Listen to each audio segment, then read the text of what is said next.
በሆዴ ውስጥ እች ልጅ ቀረች ማለት ነው። ተጸነሰ። ወይ ወዲያው ነው እንዲህ? ምንም አብራችሁ ምናምን አልኖራችሁም እንዲህ ወዲያው? ቆይ ይኸውልሽ የመጀመሪያ ቀን አብራችሁ ኢጃዛ ቤት እህትሽ ላይ የሚያደርስሽ ቀን ቤቱ ይዞሽ ገብቶ ግንኙነት አድርጋችሁ ከዛ ከምን ያህል ጊዜ በኋላ ነው አንቺ ከኮንትራት ቤት የወጣሽው? ምን ያህል ቆይተሽ ነው እጅሽን ለፖሊስ የሰጠሽው? ስንት ወር? ኦኬ እኔ ከሰውየው ቤት ከወጣሁ በኋላ 7 ወር ምናምን ቆይቻለሁ። ፓስፖርቱን ተቀብዬ ወጥቼ ህገወጦኝ። ይህንን እንዴት ተዋወቅሽው? አዎ ለምን እዛ እያለሁ ነው የማውቀው። እዛው አካባቢ ነው የሚሰራውም እኮ። ኦኬ አንቺ ከወጣሽ በኋላ ገንዘብ እሱ ጋር ስለነበረች በዛ ምክንያት ታወሩ ስለነበር እህትሽ ኮንትራት ቤት ናት? ኮንትራት ቤት ነች እሷም። እሺ እህትሽ ጋር ኮንትራት እንዲያደርስሽ በአካል ተገናኛችሁና እዛ በዛው ቤቱ ጎራ ብላችሁ ያንን ነገር አድርጋችሁ ከዛ እህትሽ ጋር ደረሰሽ? እዛ ቤት ኢጃዛ ቤት ከልጆች ጋር ጋር ኢጃዛ ቤት እየኖርሽ ከእሱ ጋር አብራችሁ ኖራችሁ ተቁም። ከዛን ቀን ውጭ አልደገማችሁትም ግንኙነቱን? ለምን ከዛ በኋላ አብረን እኖረናል እንጂ ለ15 ቀን ምናምን ያህል ተቀምጫለሁ ቤቱ ተመልሼ እሱ ጋር ስራ ወጥቼ ማለት ነው። ከዛ ሁኔታውን ሳየው በጣም ቅናት አለበት። በጣም ቅናት አለበት። ከዛ ውጭ ወጥቶ ሲመለስ በቃ ማናየሽ ምናምን ነው የሚለው እና እሱ በሌለበት ልብሴን ሰብስቤ ሄጄ እጄን ሰጠው ማለት ነው። እና በዛ ያቺ ልጅ ቀረች። እስር ቤት እያለሽ ጽንስ እርጉዝ መሆንሽን አወቅሽ? እሱ ጋር ያቆም? እስር ቤት ቢሮ ደግሞ ስንት ቀን ተቀምጫለሁ? 24 ቀን። ከዛን እስር ቤት ገብቼ 2 ወር ከ20 ቀን የታሰርኩት ኩዌት ማለት ነው። 2 ወር ከ20 ቀን ታስሬ ወጥቼ ኢትዮጵያ ሲሄድ ልጅቷ ወረዴ 3 ወር ከ3 ሳምንት ሆኗታል።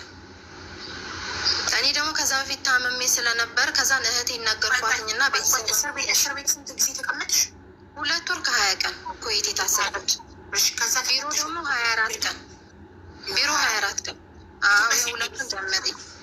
ኢትዮጵያ ገብቼ በ3ኛ ቀን ነው የሄድኩት። አልቆየውም። ሆስፒታል ሄድሽ? ከዛን የስንት ወር ነው ተባልሽ ጽንሱ? በቃ ለ4 ወር ሳምንት ነው የቀረው።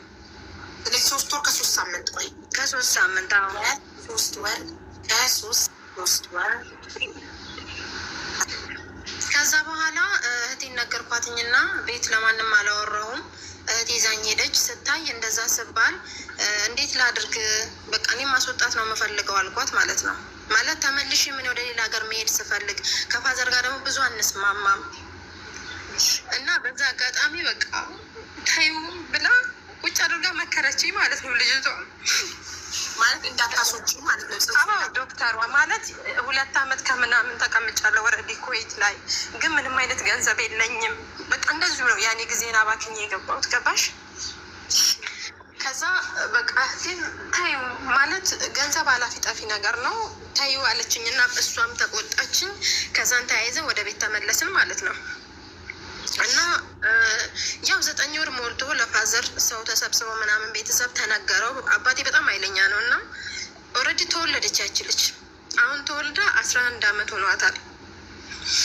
እና በቃ ልጅቷም ትጠይቃለች። ያኔ በቃ ስለ አባት የሚባል ነገር ሲነሳ መናገር እንኳን አትችልም፣ ታለቅሳለች። ገብቶሻል?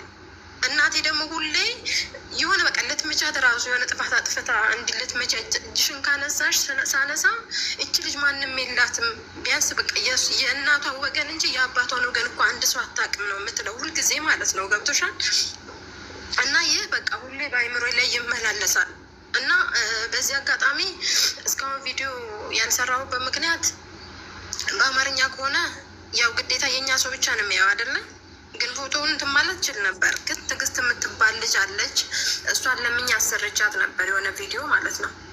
እና በዚህ አጋጣሚ ያው ፎቶ አለኝ፣ የእሱ የብቻውም አለኝ። እኔ አንድ ፎቶ ከእሱ ጋር የተነሳሁትም አለ።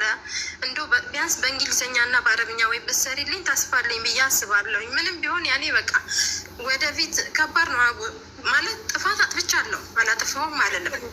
አሁን የእሱ ዋናው ነገር የእሱ ፎቶ አለሽ? አለኝ። አለኝ። አንቺ እና እሱ አብራችሁ የተነሳችሁት ፎቶ አለ? አለ። አንድ አለኝ። በጣም ጥሩ። እሺ እሱ አሁንም ወለዷንም እኮ አይቷል። የሚገርምሽ በምን አየ? እዛ ገብቻ አወራው ነበር። ከዛ የተወለደች ለት የተነሳችውን ፎቶ አሳይችው እኔ ስልኬ ተበላሸብኝ። ከዛ በኋላ ያው የኢትዮጵያ ኑሮ የምታውቂው ነው።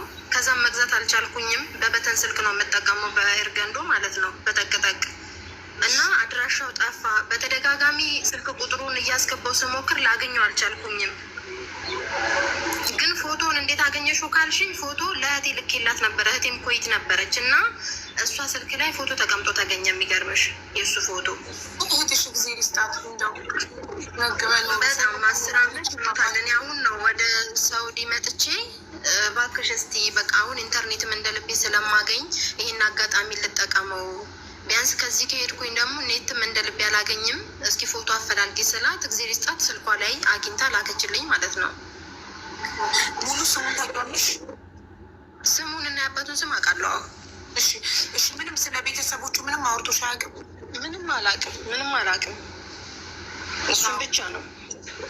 ከአሁኑ ዘገየሽ በጣም ግን አሁንም መምጣትሽ ተመስገን። ልጅሽ 18 ዓመት እስኪሞላ ጠብቀሽ ጀምሮ የሚሰውየው ቢሞት በህይወት ባይኖር በጣም ታዝነብሻለች። ልጅሽ በህይወት እያለ አባቴን ሳታሳየኝ ብላ።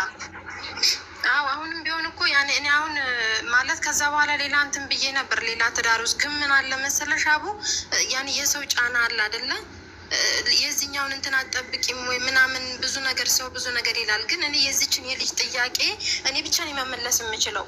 ግን ሞክሬ ቢሞትም ቢያንስ ዘመዶቹ ምናልባት ካዩ ከመለሱልኝ ይህን አጋጣሚ ብጠቀመው። እግዚአብሔር አምላክ ደግሞ አንቺን ስላገናኝ ሽማግሌ ነበር በዛን ሰዓት።